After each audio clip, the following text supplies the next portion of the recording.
Hi folks, Speedway Tag here. I'd like to show you a little card game simply called Tree, published by Gigantopithecus Games and published by the Game Crafter in 2015. I think it's still there on their website.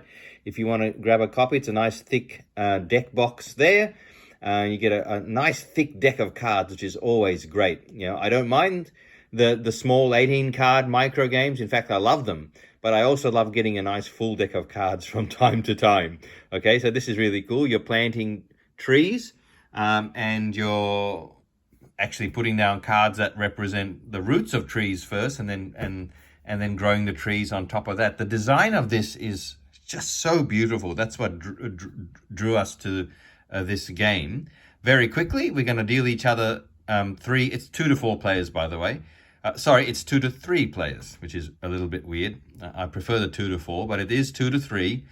And so you deal each other 3 cards each, put the deck in the middle, flip open a discard pile, put the pile of firewood cards over there. And the kinds of cards you have in this game are black cards and white cards. The black cards, I'll show you my hand here. The black cards, that looks so good, the black and white illustrations, very effective. The black cards are the roots and the white cards are the actual tree growing on top of the ground. And so here's just a little assortment of what they look like. Sorry about the shine of the light above me. There's a value 3 root, a value 4 root, and there's a value 3 top of the ground tree growing. No leaves on these trees. That's okay. It must be a very cold place. There's the 4 and there's the 5, which is, as you can see there, it says it's invulnerable because that one can't be killed. That completes a tree. That's the only, so that's the 5. So this is what these look like. The root cards are the black cards and the trees on top of the ground are white. Very, very nice. Here's a little rule book as well. Pretty cute. Okay, the way the game goes is you start with 3 cards. On your turn, you simply draw one from that deck, or you take the discard, top of the discard pile card, which I'm going to take, right? And then you can play any or all of your cards and then draw back up to 3 at the end. Or draw down to 3 at the end. You finish your turn with 3 cards at all time. And you are always going to have to start by playing a seedling card, which is a level 1 root. You can see it's tiny up there, right?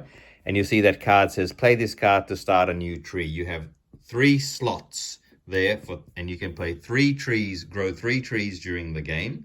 And the points are, for those trees are shown, the root points are there, and the actual tree points are at the top there. And so you're trying to get the best and biggest 3 trees when the game ends. In a 2-player game, you get to 15 points, you win. Okay, so I've played that card. I might want to play another card this turn. Okay, so, and I think I will. I might even play more than one. I'll show you how this works. So I've started my first tree. I'm going to start a second tree because I've got a second seedling. So I love this about this game where you can actually just play as many cards as you can or want to.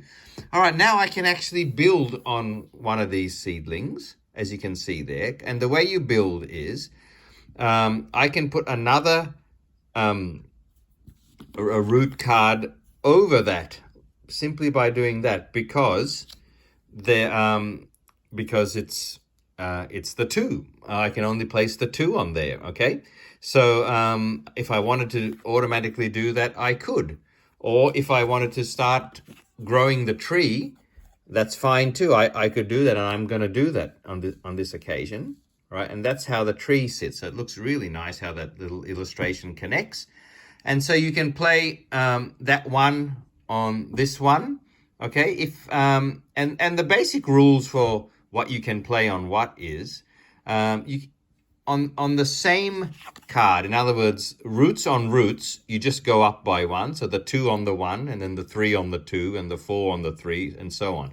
But what you play up, and the same for the tree cards, the 2 on the 1, the 3 on the 2, the 4 on the 3, and the 5 on the 4. Right, that's fine. But you don't have absolute freedom to do that, because I can play this here now, right? The 2 on the 1, that's fine. But I can't then play the 3 on the 2, even though it's allowed with the root rules. I can only have the difference of 1 point between the tree and the root. So in other words, at the moment, there's 1 point difference, 1 to 2, right? So I have to keep that 1 point distance at the most, or if it's equal, that's fine. So I could play the 2 tree up there. That would be fine because there's less than 1 or less point difference. But I can't play a 3 root here because then there would be a 2 point difference, a 3 here and a 1 there. So I hope I didn't completely botch that in explaining, but you have to keep that 1 point difference, okay? Even though you can play a 3 on a 2 for a root, in this instance I can't, because playing a 3 here would create a 2 point difference between the 1 and the 3. Okay, so I've actually played all my cards, and I'm going to draw up the 3 here to continue. Okay, that's really cool. I've got another seedling. I've got one more slot for another tree to grow there. Okay, so this is very interesting. Having the 2s here, I'm definitely going to be playing, I can play 2s on these 2 trees anyway. All right, so I finished my turn. We go to the next player's turn, and they're going to play a seedling here. Okay, they would like to play a seedling. And they might do this. They might play, okay, the 1 on the 1. Okay, so that's totally fine. And they might even play the 2 on the 1 as well. And that's fine because there's still only 1 point difference between that number and this number. So that's fine. They couldn't play a 3 here, as I said before, because then there would be 2 points difference between this number and that number. I like that little balance because you're not always going to get what you want from that deck or that discard pile. Okay? Which is, yeah, sometimes the luck of the deck, how it's stacked, will affect the game a little bit. It might get a little bit annoying sometimes, continually drawing cards, waiting for the card you need. That can be a little bit annoying at times, but most of the time the game plays okay. You know, it's reasonably balanced. And there's one aspect of the game I haven't showed you yet, which I will in a minute. But this person has played all 3 cards, so they have to draw up another 3. And look at that. And off we go. We haven't got a discard here because I haven't discarded anything. Okay, so what am I going to do next? I might play this 2 on that 1 root, which is fine. Okay, that's good. I might start my next tree here. This seedling can start. And I just might hang on to this 2 for later. So I draw another 2 cards. I've got another seedling. Okay, so obviously that seedling's going to be discarded later because I can't grow 4 trees. Okay, so that's going to be discarded, thereby perhaps giving a seedling to my opponent. These are the kind of decisions you make. So this person is now, they don't have a seedling, so they can't start another tree. So they're going to, they have to decide whether they want to build on this current tree. They can take that number 2 root and play that there. That's totally fine. As you can see, there's 1 or less points between those 2 numbers. And they've got a good tree going like that. They could also play this 3 root as well, which is pretty good, isn't it? All right, so they could play that there. Still only 1 point difference between the numbers, so that's fine. There's nothing else they can do. And they're going to draw up with a 3. And now they've got another 3. Now we're stuck a little bit, aren't we? Well, not really for me. I can keep building here. All right, so you get the idea. You're really trying to get as many points as you can in this row and in that row.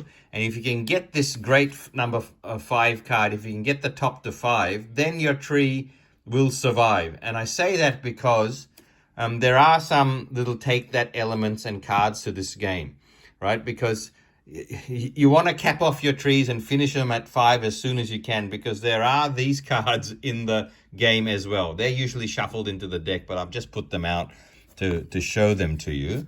These are cards which would be in this deck. See, they got the same back. And if you draw one of those, you can actually use this to kill one of your opponent's trees. Feels a little bit too much at times in this game because there are a lot of these cards. And there's another group of them here. Okay, so sometimes these come up a little bit too much and killing your opponent's trees feels a little bit out of whack sometimes. So we like to, and to be fair, the rules do say that if you want a less aggressive game, and in other words, not to have these kill the tree cards have too much effect on the outcome, you can just get rid of a lot of these. In fact, you can get rid of all of those and just play with these few here. And I'll explain to you the difference right now. These cards are called, you can see at the top there, this tree has been destroyed. So and it says there, use it on a 2, or use it on a 3, or use it on a 3 or a 4, as you can see there. Okay, in other words, you can only play this kill the tree card or dead tree card on that level of tree. So it says use on a 2. On my turn, I could actually play that on my opponent. Their tree is dead. They can no longer add to it, but they'll still get their points for their roots. Okay, so that's a good thing. But they can no longer add to it anymore. So there's a whole stack of those, which, yeah, as I said, you can actually take the whole lot out of the game if you find it's to take that for you. But I know a lot of people who love as much take that as they can into games. Hey, it's a game. It's competitive. If you like this, it works totally fine as well. These kill the tree cards, the dead cards, can only be used on a 3 or a 4 level. So if I had let's see, how could I do this? Let's see if I can show you how this would work. I just need a different root card here. First of all, I need a 2 there. Okay, if that was there, and then I had a 3 here, which would be going really well. And then if suddenly I had a 3 up there, that would be a good looking tree. Okay, a 3. And then my opponent comes along with use on a 3 or a 4 this. Okay, nice illustration there. And they kill my tree like that. Okay, because they've played it on a 3 or a 4. They get this added bonus. Not only do they kill my tree, remember I still get my root points, the 3 points here. I just don't get any points for the top. If you use this card, the attacking player collects 1 firewood. There's a little deck of firewood here. You would take 1 card of firewood and you get 2 points at the end of the game, which is very useful in this game. Because remember, we're only playing to 15 in a 2-player game. And there's only what, 7 or 8 of these cards in the game. So I would recommend just playing, at least for us, just playing with these take that cards in the deck and leave out this whole heap of them. But as I said, if you're really into take that, you can play with all of them. Okay, but so these are really cool. I like the idea. I understand that you have to have this sort of element in games. Totally fine with me, but it's your preference, and our preference is to have not too much of it. And there's one other card in this game needs explaining, and that is the Golden Spade. Used to remove 1 tree from play, dead or alive, and yours or your opponent's. There's only 1 of these cards in the deck. When you get it, it's really powerful because, let's say one of my trees is dead, like that, okay? And that slot, therefore, is unusable to me, okay? I can't add to that tree anymore. I'd have to work on only 2 trees or maybe 1 tree when another one is killed. Working on less trees is very restrictive because, again, you'll be drawing a lot of cards before you can use one. If you manage to get the Golden Spade, though, you can actually uproot an entire tree like that.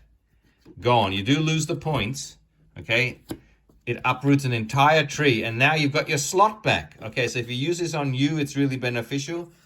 If you use it on your opponent who's got a very high-scoring tree, it's beneficial for you because they're going to lose a lot of points. So that's the Golden Spade. And we keep going like this until you get this beautiful little tableau of root and tree in front of you, and you're done.